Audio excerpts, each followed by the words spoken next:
guys, Caleb here. I'm just going to give a quick review for the movie Mandy. This is a movie that I rented on Vudu yesterday, and I believe it's playing in a few theaters, I think.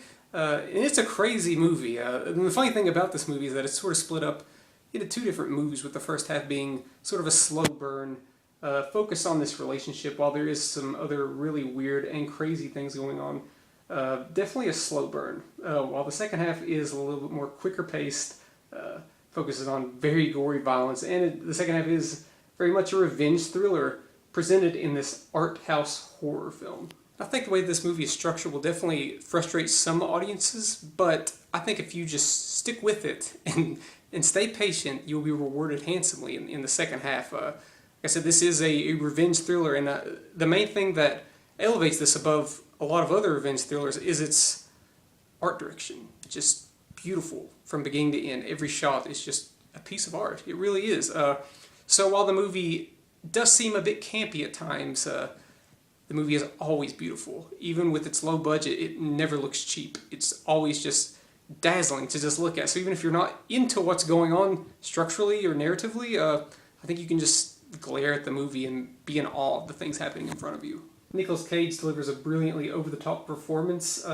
I think it will rival a lot of his best performances that are similar to this, but it fits with the tone of the movie. I think it never feels jarring because this is what this movie is. But I think the real standout here is the villain played by Linus Roach. He delivers a monologue towards the middle of the movie that is just amazing. It's all one take, and he's just staring at the screen, basically delivering his plan to this woman.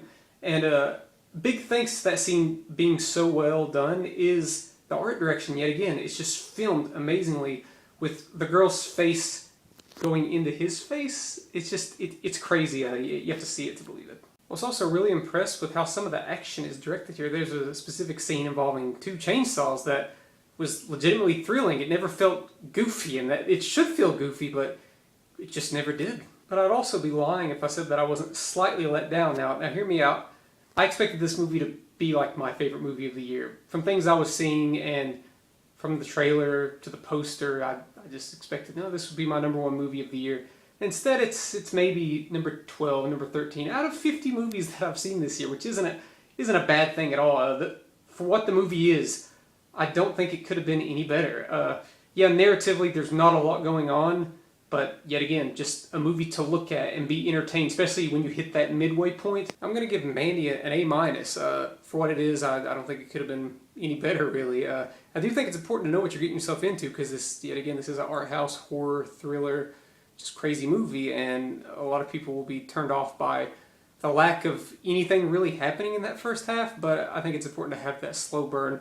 I do think maybe they could have trimmed off about 10 minutes, because it runs at around 2 hours, maybe 2 hours, 1 minute. So trim off a little bit, but that's really my only real complaint, other than the movie not just completely blowing my mind. It is really good, and I think this will be a really good movie to watch around Halloween.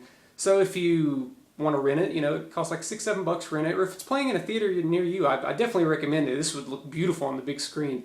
If you agree with me, please comment below. If you didn't agree with me, please comment below, and thank you for watching.